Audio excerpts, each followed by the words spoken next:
Welcome back. This is another segment with Bryce. Bryce, how are you? I'm doing well. How are you doing, Matt? I'm pretty good. Good. I have some questions for you. I don't know why I was brought here today, so I hope I'm not in any trouble. I haven't crossed you or the fans at home, so shoot. I want to get into your early life. Let's start there. Excuse me, I have gum in my mouth. Continue. Tell me about your early childhood. What's your earliest memory?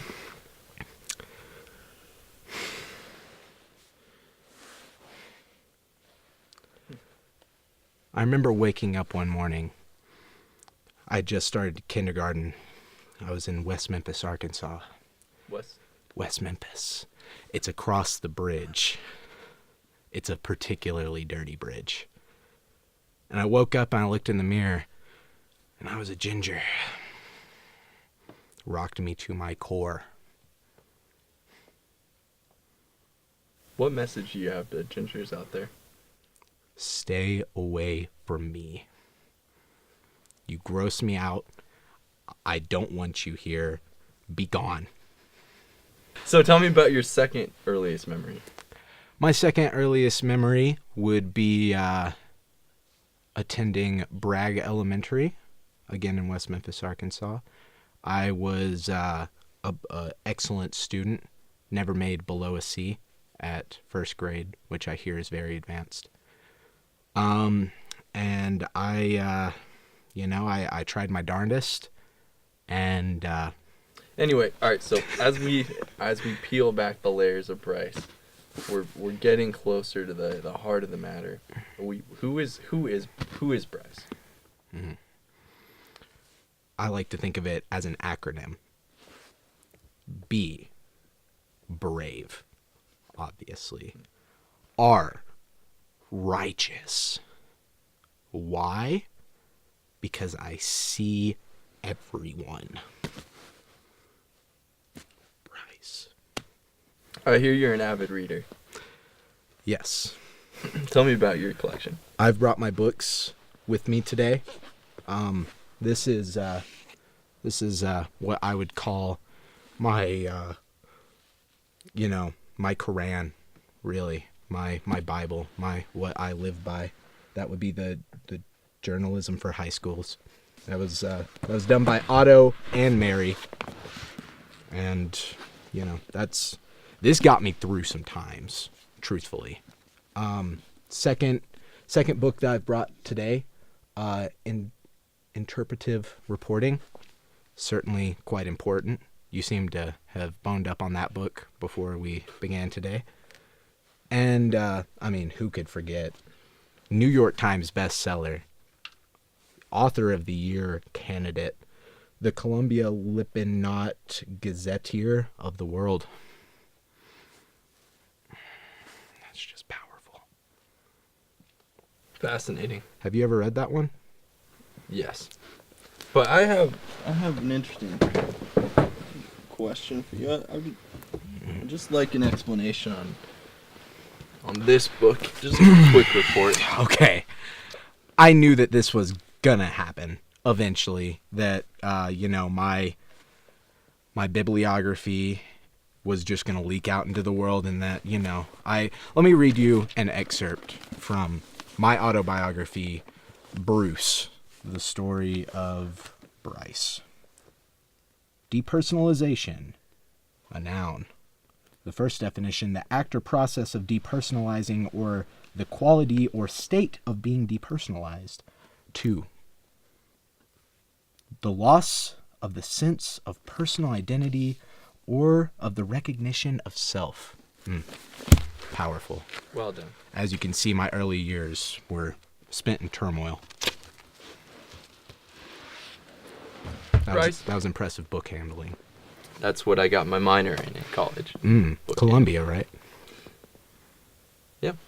Good guess. Actually, Arkansas. Oh. Second degree from Columbia.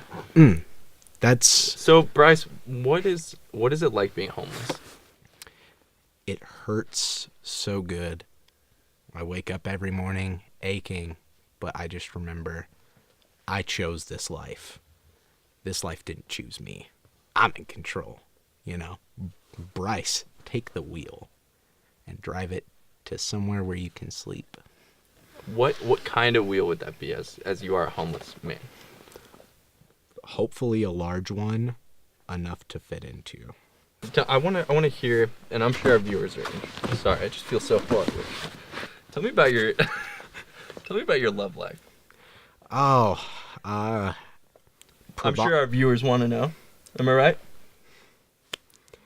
I will say this. As my uncle in Arkansas would say, a gentleman never tells, but I ain't no gentleman. It's happening 24/7.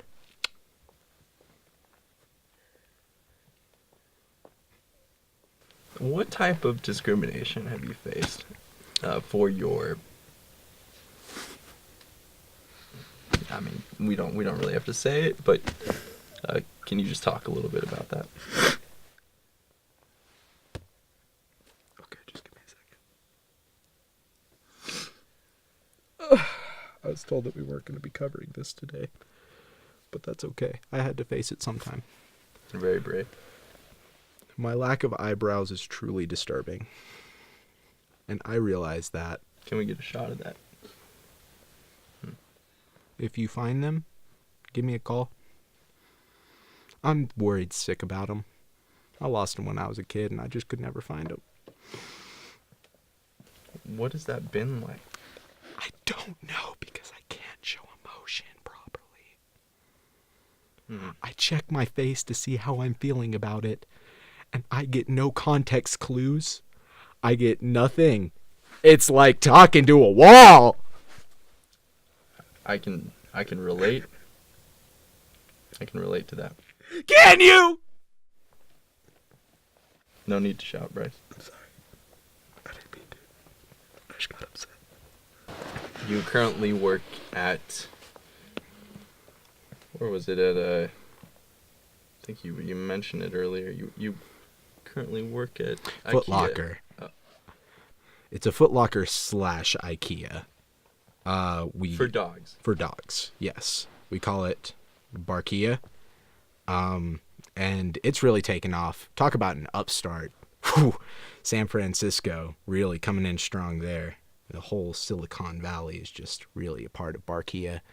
And, you know, we're just trying to, save a life one paw at a time. Talk about your favorite moment in a Nicolas Cage film. Usually here... Walk us through it. Walk us through that moment. Usually here, I throw some bull crap at you. Something that's just off the cuff. But particularly, I remember this. The movie was School of Rock. And when he got all those kids together on stage to play that song, and their parents were in the audience, Nicolas Cage brought his A game in that movie. It brings tears to my eyes still to this day. But I think that they should have won Battle of the Bands. Even though the guitarist that replaced Nicolas Cage in his original band was hella hot. The heaviness of that scene just, it resides with us. You don't have to tell me. I know. Matter of fact, just shut up. I thought. Just